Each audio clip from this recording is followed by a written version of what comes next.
சிலபஸ்ல இருக்குது ma'am. City சிவபா Sundaram. அதுதான் அந்தந்த சிலபஸ்ல பிரகாரம் உங்களுக்கு என்னென்ன புக்ஸ் இருக்கோ அதெல்லாம் நீங்க ரெஃபர் பண்ணி படிக்கணும் சார்.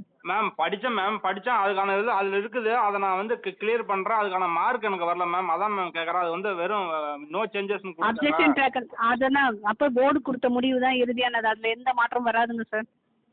அதில் எந்த மாற்றமும் வராது. போர்டு டிசைட் பண்ணி தான் உங்களுக்கு வந்து எக்ஸ்பர்ட்டை வச்சு தான் பார்த்து உங்களுக்கு ரிப்ளை கொடுக்குறாங்களே தவிர அந்த ஃபைனல் கீ ஆன்சர் விடுறாங்களே தவிர சும்மாலாம் விடலை. அதனால அதெல்லாம் மாற்றத்துக்கு எந்த வாய்ப்பும் கிடையாது. சரிங்களா? இல்ல மேம், புக் இருக்குது மேம். அந்த புக் எதுக்கு மேம் அப்புறம் கொடுத்தாங்க? எனக்கு அதான் சார் புரியல. அந்த புக் கொடுக்கலன்னா அதுக்கு படிக்க என்ன மாட்டாங்க. என்ன புக்கோ அவங்க வச்சிருக்காங்க ரெஃபரன்ஸ் கேட்டாக்கா அவங்க பதில் சொல்லுவாங்க. சரிங்களா? நான் அதான் அதனால ம்.